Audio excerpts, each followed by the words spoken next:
Assalamu alaikum student. Today I am going to start from chapter number 6 that is equilibrium.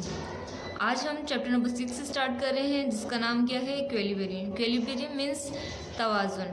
इस chapter में हम जो सब topic deal करेंगे या स्टडी करेंगे वो इंट्रोडक्शन है इसका, पैरेलल फोर्सेस क्या होती हैं, टॉर्क और movement of a force, centre of gravity, couple, equilibrium of bodies under the action of coplanar forces, condition of equilibrium, states of equilibrium.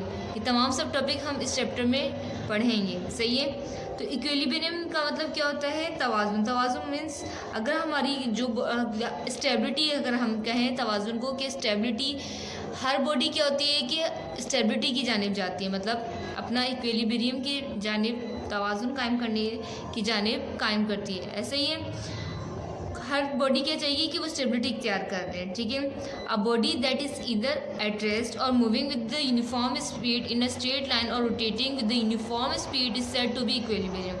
Equilibrium की डेफिनेशन की a body that is either at rest or moving with the uniform speed in a straight line or rotating with the uniform speed is said to be equilibrium.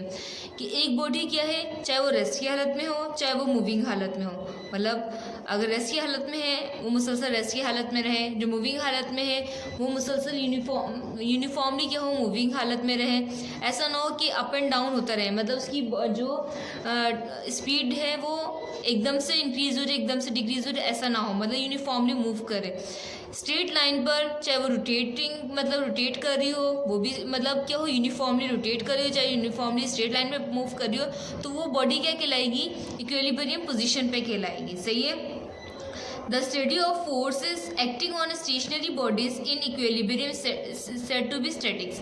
तो statics की definition क्या है कि ऐसी body जो क्या हो stationery body पे, मतलब ऐसी फोर्सेस जो क्या हो स्टेशनरी बॉडीज पर क्या हो एक्ट हो रही हो इन इक्विलिब्रियम. ठीक है. तो क्या हो, हम क्या कहेंगे कि वो क्या है, स्टैटिक्स है. तो मतलब रुकी हुई हालत में जिस बॉडी की अगर हम बात करें कि उसके ऊपर फोर्सेस लग रही हैं तो हम क्या बोलेंगे, वो स्टैटिक कंडीशन में है. The study of forces acting on stationary bodies in equilibrium.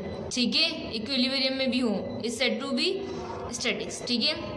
A body at rest is in statics equilibrium or that moving in a straight line with a uniform speed is the dynamic equilibrium.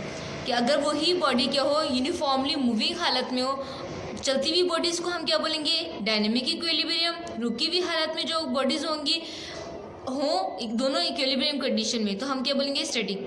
ठीक है. समझ में आ गई बात. Okay. अब हमारा next heading है parallel forces. Parallel का मतलब तो आप समझते हो कि जो एक मतलब हमारी एक लाइन क्या हो दूसरी लाइन के पैरेलल हो, मतलब इस तरह अगर एक स्ट्रेट लाइन में मूव करे तो दूसरी भी क्या हो स्ट्रेट लाइन में मूव करे, तो वो पैरेलल बॉडीज कहलाती हैं. यहाँ क्या है, पैरेलल फोर्सेस हैं. तो पैरेलल फोर्सेस से क्या मतलब है, दो फोर्सेस क्या होंगी, पैरेलल कंडीशन में होंगी. सही है. When a number of forces acting on a body and if their direction are parallel, दोनों की डायरेक्शन क्या हो, पैरेलल हो. समझ आई बात कि अगर हमारी एक फोर्स इस कंडीशन में है तो दूसरी उसकी क्या हो, पैरेलल मूव कर रही हो इसी कंडीशन में, तो हम क्या बोलेंगे, ये दोनों क्या है, फोर्सेस क्या है, आपस में पैरेलल है. समझ आई बात. Any two given parallel forces may be like और अनलाइक. लाजमी नहीं है कि दोनों क्या हो, एक जैसी हो. समझ आई हो. कंडीशन क्या है उसके लिए कि वो दोनों की दोनों क्या हो, पैरेलल मूव कर रही हो. समझ आ रही बात. यहाँ तक क्लियर है आप लोगों को. नेक्स्ट हमारे जो पैरेलल फोर्सेस की मतलब एक किस्म के दो केसेस कह लें आप. ठीक है. नंबर 1 केसेस में क्या होगा कि resultant of two like parallel forces, कि अगर दो फोर्सेस हैं और वो भी क्या है, पैरेलल कंडीशन में भी है, पैरेलल कंडीशन में तो है, प्लस में वो क्या है, लाइक फोर्सेस भी होनी चाहिए, मतलब एक जैसी फोर्सेस होनी चाहिए. जैसे डायग्राम से हमें पता चल रहा है. फिगर को अगर हम देखें तो फिगर में क्या है, हमें दो फोर्सेस नज़र आ रही हैं. एक F1 है और दूसरी फोर्स क्या है, F2 है. F1 क्या कर रही है, जहाँ जिस डायरेक्शन में मूव कर रही है एज इट इज़ क्या हो रही है, F2 भी उसी डायरेक्शन में मूव कर रही है, मतलब ये अपवर्ड है ये भी अपवर्ड है. तो ये क्या हो गए, two like parallel forces acting on a body. ठीक है. तो जो क्या है, एक मतलब कोई भी मतलब दो क्या है, एक जैसे फोर्सेस हैं और प्लस में पैरेलल भी है. ठीक है. इसी तरह अगर हम सेकंड इसकी केस की बात करें तो सेकंड केस में क्या हो रहा है, resultant of two unlike parallel forces. Parallel तो हैं, ये भी पैरेलल है, ये भी पैरेलल है, लेकिन वो क्या है, लाइक थी, और ये क्या है, अनलाइक है। अनलाइक का मतलब एक जैसी नहीं है तो ये देखो अगर हम देखें ये एक दूसरे की पैरेलल है, लेकिन इसकी डायरेक्शन क्या है, अपवर्ड है, जबकि इसकी डायरेक्शन क्या है, डाउनवर्ड है। तो इट्स मीन है तो ये पैरेलल फोर्सेस, लेकिन ये दोनों फोर्सेस क्या है, अनलाइक पैरेलल फोर्सेस हैं। कौन सी फोर्सेस हैं ये, अनलाइक पैरेलल फोर्सेस हैं, ठीक है।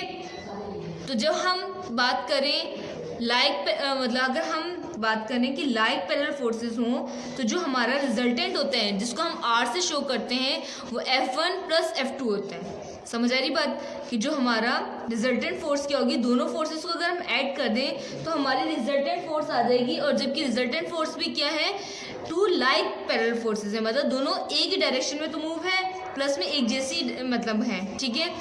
रिजल्ट